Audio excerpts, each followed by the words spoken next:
Hello everyone, সবাইকে সোনামণি learning সেন্টারে স্বাগত।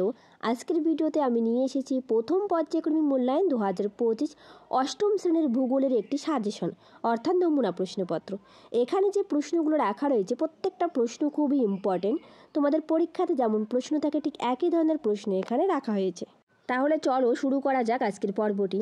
দেখো, একের দাগে বলেছে সঠিক উত্তরটি নির্বাচন করে লেখো। 1 নাম্বার, ভূত্বক ও গুরুমণ্ডলের উপরি অংশ নিয়ে গঠিত হয়েছে। সঠিক উত্তরটি হবে অপশনে শিলামণ্ডল। ভূত্বক ও গুরুমণ্ডলের উপরের যে অংশটা রয়েছে সেটাকে বলা হয় শিলামণ্ডল। পরের প্রশ্ন 2-এর দাগ, লোহা সব থেকে বেশি পরিমাণে আছে। সঠিক উত্তরটি হবে অপশন বি, গুরুমণ্ডলে। গুরুমণ্ডলে সব থেকে বেশি পরিমাণে লোহা রয়েছে। পরের প্রশ্ন 3-এর দাগ, ভূ অভ্যন্তরের গলিত সান্দ্র পদার্থকে বলা হয়। সঠিক উত্তরটি হবে অপশন বি, ম্যাগমা। যেটা ভূ অভ্যন্তরে থাকে সেটাকে বলা হয় ম্যাগমা, আর যেটা ভূপৃষ্ঠে চলে আসে অর্থাৎ ভূ অভ্যন্তর থেকে ভূপৃষ্ঠে চলে আসে সেটাকে বলা হয় লাভা। চলো পরের প্রশ্ন 4-এর দাগ, প্রোফেসিমা ও নিফেসিমার মধ্যে অবস্থিত বিযুক্তি রেখাটি হলো। সঠিক উত্তরটি হবে অপশন বি, রেপিতি বিযুক্তি রেখা। এরই সঙ্গে মনে রাখবে শিয়াল ও সীমা স্তরের মধ্যে যে বিযুক্তি রেখাটি রয়েছে সেটাকে বলা হয় কনরাড বিযুক্তি রেখা। পরের প্রশ্ন 5-এর দাগ, সকল প্রকার মাধ্যমের মধ্য দিয়ে গতিশীল ভূকম্পনীয় তরঙ্গটি হলো। সঠিক উত্তরটি হবে অপশনে পি তরঙ্গ। তার সাথে এটাও মনে রাখবে এস তরঙ্গ সমস্ত মাধ্যমের মধ্য দিয়ে যেতে পারে না, শুধুমাত্র কঠিনের মধ্য দিয়ে যেতে পারে। পরের প্রশ্ন 6-এর দাগ, পৃথিবীর অভ্যন্তরে তাপমাত্রা 1 ডিগ্রি সেলসিয়াস বৃদ্ধি পায় যে গভীরতায়। সঠিক উত্তরটি হবে অপশন বি, 33 মিটার গভীরতায় 1 ডিগ্রি সেলসিয়াস তাপমাত্রা বৃদ্ধি পায়। চলো পরের প্রশ্ন। 7-এর দাগ, সার্ক এর সদর দপ্তর হলো নেপাল নাকি শ্রীলঙ্কা নাকি ভুটান নাকি মায়ানমার। তো সঠিক উত্তরটি হবে নেপালে। নেপালের কাঠমান্ডুতে সার্কের সদর দপ্তর অবস্থিত। ঠিক আছে। পরের প্রশ্ন 8-এর দাগ, শিলামণ্ডলের গভীরতা প্রায়। সঠিক উত্তরটি হবে অপশনে 30 কিলোমিটার। পরের প্রশ্ন 9-এর দাগ, রবিনসন দ্বীপ এর গভীরতা প্রায় 2 থেকে 3 কিলোমিটার, 3 থেকে 4 কিলোমিটার নাকি 4 থেকে 5 কিলোমিটার নাকি 5 থেকে 6 কিলোমিটার। তো সঠিক উত্তরটি হবে অপশন বি, 3 থেকে 4 কিলোমিটার রবিনসন দ্বীপের গভীরতা। চলো পরের প্রশ্ন। এরপর দেখো 2-এর শূন্যস্থান পূরণ করো। 1 নম্বর, ভুটানের রাজধানীর নাম হলো ড্যাশ। তো উত্তর হবে থিম্পু। ভুটানের রাজধানীর নাম থিম্পু।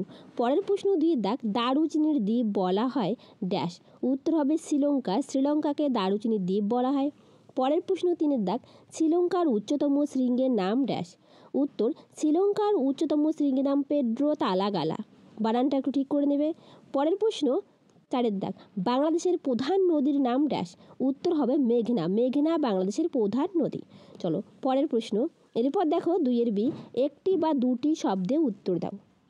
1-এর দাগে বলেছে শিয়াল ও সীমা স্তরের মধ্যে রয়েছে কোন বিযুক্তি রেখা। সঠিক উত্তরটি হবে কনরাড বিযুক্তি রেখা, আমি একটু আগে বলেছি। পরের প্রশ্ন 2-এর দাগ, বাংলাদেশের উচ্চতম শৃঙ্গের নাম লেখো। উত্তর হবে কেওক্রাডং। এই বানানটা একটু বই দেখে ঠিক করে নেবে, আমার এখানে প্রিন্টিং মিস্টেক হয়েছে। পরের প্রশ্ন 3-এর দাগ, পাকিস্তানের শুষ্ক অঞ্চলের কৃষিক্ষেত্রে জল নিয়ে যাওয়ার পদ্ধতির নাম কি। উত্তর হবে ক্যারেজ প্রথা। পরের প্রশ্ন 4-এর দাগ, প্রাকৃতিক গ্যাস উৎপাদনে ভারতের কোন প্রতিবেশী দেশ বিখ্যাত। উত্তর হবে বাংলাদেশ। এরই সাথে বলে রাখি, যদি তোমাদের ভিডিওটা ভালো লেগে থাকে একটা লাইক, শেয়ার অ্যান্ড কমেন্ট করবে। আর যারা নতুন প্লিজ চ্যানেলটা সাবস্ক্রাইব করে পাশে থাকবে। আমি এইরকম অনেক ইম্পর্টেন্ট ভিডিও তোমাদের দিয়েছি, তোমরা যারা দেখোনি ভিডিও ডেসক্রিপশন বক্সে প্রত্যেকটারই লিঙ্ক দেওয়া থাকবে, তোমরা সেখান থেকে দেখে নিও। এরপর দেখো 3-এর দাগ, নিচের প্রশ্নগুলি সংক্ষিপ্ত উত্তর দাও, যে কোনো দুটি 2 নাম্বার করে থাকবে। 1, অপসারী পাতসীমানাকে গঠনকারী পাতসীমানা বলা হয় কেন। Very very important. উত্তর, অপসারী পাতসীমানার আরেক নাম গঠনকারী পাতসীমানা। অপসারী পাতসীমানায় নতুন ভূত্বক এবং সমুদ্রের ভিতর সামুদ্রিক সরিসৃপ গঠিত হয়। এই গঠনমূলক প্রভাবের জন্যই অপসারী সীমানার আরেক নাম গঠনকারী পাতসীমানা। পরের প্রশ্ন 2-এর দাগ, সার্ক সম্বন্ধে সংক্ষিপ্ত বিবরণ দাও। এই প্রশ্নটা খুবই ইম্পর্টেন্ট। এই প্রশ্নটা 2-এও আসতে পারে, 3 নম্বরেও আসতে পারে। উত্তর, পুরো কথা, south Asian association of regional cooperation বা দক্ষিণ এশীয় আঞ্চলিক সহযোগিতা পরিষদ প্রতিষ্ঠিত হয় কবে। 1985 সালের 8ই ডিসেম্বর এই পরিষদ গঠিত হয়। সদর দপ্তর কাঠমান্ডু, নেপালের রাজধানীতে।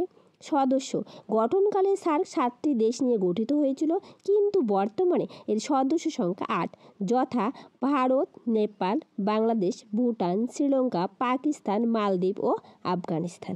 চলো পরের প্রশ্ন। পরের প্রশ্ন 3 দাগ, নেপালের পর্যটন শিল্প সম্পর্কে যা জানো লেখো। উত্তর, ভারতের উত্তরে অবস্থিত স্থলবেষ্টিত দেশ নেপাল পর্যটন শিল্পে অভাবনীয় উন্নতি করেছে। তার কারণ: 1. অপরূপ প্রাকৃতিক বা নৈসর্গিক সৌন্দর্য। পূর্ব হিমালয়ের কোলে অবস্থিত নেপাল একটি পর্বতময় রাষ্ট্র। বৈচিত্র্যময় স্বাভাবিক উদ্ভিদে আবৃত ভূপ্রাকৃতিক অপরূপ প্রাকৃতিক বা নৈসর্গিক সৌন্দর্য সমগ্র বিশ্ববাসীর কাছে অত্যন্ত আকর্ষণীয়। 2. ট্রেকিং বা পর্বত আরোহণ। পৃথিবীর উচ্চতম শৃঙ্গ মাউন্ট এভারেস্ট নেপালে অবস্থিত, তা সমগ্র পৃথিবীর পর্বত আরোহীদের কাছে অত্যন্ত আকর্ষণীয়। পর্বতশৃঙ্গ জয়ের আকর্ষণে পর্বত আরোহীরা নেপালের বিভিন্ন পর্বতের বেস ক্যাম্পে চলে আসে। এর ফলে বহু বৈদেশিক মুদ্রা অর্জন করা যায়। 3 নম্বর পয়েন্ট করবে স্থাপত্য ভাস্কর্য। বহু প্রাচীনকাল থেকে নেপাল স্থাপত্য ভাস্কর্য ও কারুকার্যে পৃথিবী বিখ্যাত। নেপালের কপিলাবস্তুর অট্টালিকা, পশু পথিনাথের মন্দির ইত্যাদি খুবই উল্লেখযোগ্য। এই প্রশ্নটা খুবই ইম্পর্টেন্ট, পরীক্ষায় আসার খুব সম্ভাবনা রয়েছে। চলো পরের প্রশ্ন 4 দাগ, নিচের প্রশ্নগুলি সংক্ষিপ্ত ব্যাখ্যামূলক উত্তর দাও, যে কোনো দুটি। 1. পাঁচ সঞ্চালন আমরা বুঝতে পারি না কেন? উত্তর, পৃথিবীতে অবস্থিত বিভিন্ন পাতগুলি সর্বদাই গতিশীল। জিপিএস গ্লোবাল পজিশনিং সিস্টেম থেকে প্রাপ্ত তথ্য অনুযায়ী আমেরিকান পাত বছরে 2 থেকে 3 সেমি করে সরছে। প্রশান্ত মহাসাগরীয় পাত বছরে 10 সেমি করে পশ্চিমে অগ্রসর হচ্ছে। আবার ইন্দো অস্ট্রেলীয় পাতটি বছরে 8 থেকে 10 সেমি হারে উত্তর পূর্ব দিকে অগ্রসর হচ্ছে। এই পাতগুলি সর্বদা গতিশীল হলেও আমরা তা বুঝতে পারি না, কারণ এদের গতি অত্যন্ত ধীর। তাই আমরা এই চলন দেখতেও পাই না বা অনুভব করতেও পারি না। শুধুমাত্র ভূমিকম্পের সময় এদের গতি হঠাৎ অত্যন্ত বেড়ে যাওয়ায় আমরা তা অনুভব করতে পারি। চলো পরের প্রশ্ন 2 দাগ, সক্রিয়তার ভিত্তিতে আগ্নেয়গিরির কয় প্রকার ও কী কী? প্রত্যেক প্রকারের সংজ্ঞা লেখো ও একটি করে উদাহরণ দাও। উত্তর, আগ্নেয়গিরির প্রকৃতি ও অগ্নুৎপাতের সময়কালের সক্রিয়তার ভিত্তিতে আগ্নেয়গিরিকে প্রধানত 3 ভাগে ভাগ করা হয়। সেগুলো হলো জীবন্ত বা সক্রিয় আগ্নেয়গিরি, সুপ্ত আগ্নেয়গিরি ও মৃত আগ্নেয়গিরি। জীবন্ত বা সক্রিয় আগ্নেয়গিরি পয়েন্ট করবে, সংজ্ঞা লিখবে, পৃথিবী পৃষ্ঠে যেসব আগ্নেয়গিরিতে উৎপত্তির সময়কাল থেকে আজও পর্যন্ত অগ্নুৎপাত হয়ে চলেছে অথবা ঘন ঘন অগ্নুৎপাত হয় তাকে জীবন্ত বা সক্রিয় আগ্নেয়গিরি বলে। এই জীবন্ত আগ্নেয়গিরি আবার 2 প্রকার, সেগুলি হলো অবিরাম আগ্নেয়গিরি এবং সবিরাম আগ্নেয়গিরি। অবিরাম আগ্নেয়গিরি কি? পৃথিবীর যেসব আগ্নেয়গিরি থেকে প্রতিনিয়ত বা অনবরত অগ্নুৎপাত হতে থাকে সেগুলিকে অবিরাম আগ্নেয়গিরি বলে, যেমন ইতালির ভেসুভিয়াস। আর সবিরাম আগ্নেয়গিরি, যেসব জীবন্ত আগ্নেয়গিরি থেকে কিছু দিনের ব্যবধানে বা কয়েক বছর পরে পরে আগ্নেয় পদার্থ নির্গত হয় সেগুলিকে বলা হয় সবিরাম আগ্নেয়গিরি, যেমন ইতালির স্ট্রম্বোলি, হাওয়াই দ্বীপের মৌনা লোয়া, ভারতের ব্যারেন। পরের পয়েন্ট, সুপ্ত আগ্নেয়গিরি।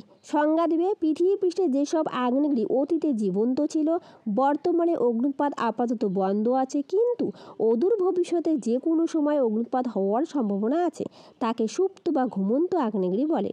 উদাহরণ, জাপানের ফুজিয়ামা বা মাউন্ট ফুজি, ইন্দোনেশিয়ার কাকাতোয়া। তারপর মৃত আগ্নেয়গিরি, যেসব আগ্নেয়গিরিতে উৎপত্তির সময় অগ্নুৎপাত ঘটেছে কিন্তু বর্তমানে আগ্নেয় পদার্থ নির্গত হচ্ছে না এবং ভবিষ্যতে অগ্নুৎপাত হওয়ার কোনো সম্ভাবনা নেই, তাকে মৃত বা নিষ্ক্রিয় আগ্নেয়গিরি বলে, যেমন মায়ানমারের মাউন্ট পোপা, মেক্সিকোর পারিকুতিন এবং ভারতের নারকন্ডম আগ্নেয়গিরি। চলো পরের প্রশ্ন। তার আগে বলে রাখি, যদি তোমাদের ভিডিওটা ভালো লেগে থাকে একটা লাইক, শেয়ার অ্যান্ড কমেন্ট করবে, আর যারা নতুন প্লিজ চ্যানেলটা সাবস্ক্রাইব করে পাশে থাকবে। পরের প্রশ্ন 3 দাগ, অভিসারী পাত সীমান্ত ও অপসারী পাত সীমান্তের মধ্যে পার্থক্য। প্রথমে পার্থক্যের ভিত্তি দিবে সংজ্ঞা, যখন দুটি পাত পরস্পরের অভিমুখে অগ্রসর হয় তাকে অভিসারী পাত সীমান্ত বলে, আর যখন দুটি পাত একটি অন্যটির থেকে বিপরীত দিকে সরে যায় তাকে অপসারী পাত সীমান্ত বলে। প্রকৃতি, দুটি প্লেট ধাক্কা লেগে পাত সীমানা ধ্বংস হয়, তাই ধ্বংসকারী পাত সীমান্ত বলা হয় অভিসারী পাত সীমানাকে। আর দুটি প্লেট দূরে সরে গিয়ে ভূগর্ভস্থ ম্যাগমা বাইরে বেরিয়ে নতুন ভূমি সৃষ্টি করে, তাই অপসারী পাত সীমানাকে গঠনকারী পাত সীমানা বলা হয়।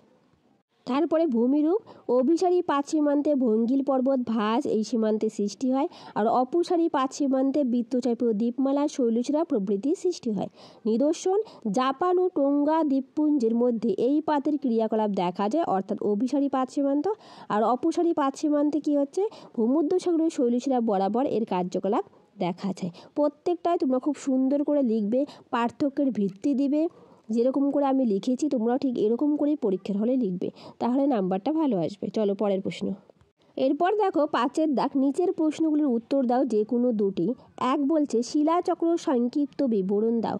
শিলাচক্র 3 প্রকার শিলার বিভিন্ন পদ্ধতিতে চক্রাকার আবর্তন প্রক্রিয়া হলো শিলাচক্র। পৃথিবীর আগ্নেয় পাললিক রূপান্তরিত শিলার উৎপত্তির ব্যাপারে একে অপরের সঙ্গে ঘনিষ্ঠ সম্পর্কযুক্ত। যেমন 1 আগ্নেয় শিলা পৃথিবীর উষা লগ্নে সৃষ্টি হবার পর তা প্রাকৃতিক শক্তির দ্বারা ক্ষয়ীভূত হয়ে পাললিক শিলা। 2 পরবর্তীকালে সমুদ্র পশ্চাৎতাড়িত শিলা ক্ষয়ে ও সঞ্চয়ে পাললিক শিলায় পরিণত হয়েছে। 3 আবার তাপ ও চাপে ওই 2 শিলা রূপান্তরিত শিলায় পরিণত হয়। এক শিলা থেকে অন্য শিলার সৃষ্টির এই পর্যায়কে শিলাচক্র বলে। শিলার উৎপত্তির কোনো সীমা নাই এবং শেষ হওয়ারও কোনো সম্ভাবনা নেই। এরপর দেখো তোমাদের বইতে এই পিকচারটা রয়েছে, সবার নিচে দেখো গলিত ম্যাগমা। গলিত ম্যাগমা শীতলীকরণ ও কঠিনীভবনের মাধ্যমে আগ্নেয় শিলায় পরিণত হয়। এই আগ্নেয় শিলা ক্ষয়প্রাপ্ত পদার্থের পরিবহন ও সঞ্চয়ের মাধ্যমে পলিতে পরিণত হয়। এই পলি স্তরে স্তরে সঞ্চিত ও পলির জমাটবদ্ধ হয়ে পাললিক শিলায় পরিণত হয়। এই পাললিক শিলা তাপ ও চাপে রূপান্তরিত শিলায় পরিণত হয়। তোমাদের বইতে শিলাচক্রের এই পিকচারটা আছে, অবশ্যই পিকচারটা দিবে। চলো পরের প্রশ্ন 2-এর দাগ, পাললিক শিলার বৈশিষ্ট্য লেখো। উত্তর, পাললিক শিলার বৈশিষ্ট্যগুলি হলো 1 স্তর বিন্যাস। স্তরে স্তরে পলি জমে গঠিত হয় বলে পাললিক শিলার অপর নাম স্তরীভূত শিলা। 2 স্তরের তল, একটি স্তর আরেকটি স্তর থেকে যে তল দ্বারা আলাদা থাকে তাকে স্তরের তল বলে। 3 জীবাশ্মের উপস্থিতি, একমাত্র পাললিক শিলাস্তরের মধ্যেই জীবাশ্ম থাকে। 4 কাঠিন্য, অন্যান্য শিলার তুলনায় কাঠিন্য কম, হালকা ও ভঙ্গুর, এর ক্ষয় প্রতিরোধ ক্ষমতা বিভিন্ন রকম হয়। 5 নম্বর পয়েন্ট করবে প্রবেশ্যতা। এই শিলা ছিদ্রযুক্ত হওয়ার জল প্রবেশ করতে পারে, তাই একে প্রবেশ্য শিলাও বলা হয়ে থাকে। পরের প্রশ্ন 3-এর দাগ, রূপান্তরিত শিলার বিশেষত্ব উল্লেখ করো। 1 রূপান্তরের ফলে আগ্নেয় বা পাললিক শিলা অনেক বেশি কঠিন হয়ে যায়। 2 এই শিলা কেলাসযুক্ত হতে পারে। 3 আগ্নেয় শিলা রূপান্তরিত হলে তা আগের তুলনায় আরও মসৃণ চকচকে কেলাসিত হয়ে যায়। 4 পাললিক শিলা রূপান্তরিত হলে তার ভঙ্গুরতা কমে যায়। 5 রূপান্তরের ফলে শিলার ভিতরের খনিজের অবস্থানের পরিবর্তন ঘটে, তখন একই ধর্ম বিশিষ্ট খনিজ শিলার একদিকের কাছাকাছি চলে আসে। 6 প্রচণ্ড তাপ ও চাপে রূপান্তরের সময় পাললিক শিলার মধ্যস্থ জীবাশ্মগুলো নষ্ট হয়ে যায়। তাহলে আজ রইল এই পর্যন্ত, আবার দেখা হবে নতুন আর একটা ভিডিওতে। যদি তোমাদের ভিডিওটা ভালো লেগে থাকে একটা লাইক, শেয়ার অ্যান্ড কমেন্ট করবে, আর যারা নতুন প্লিজ চ্যানেল সাবস্ক্রাইব করে পাশে থাকবে। Thank you everyone.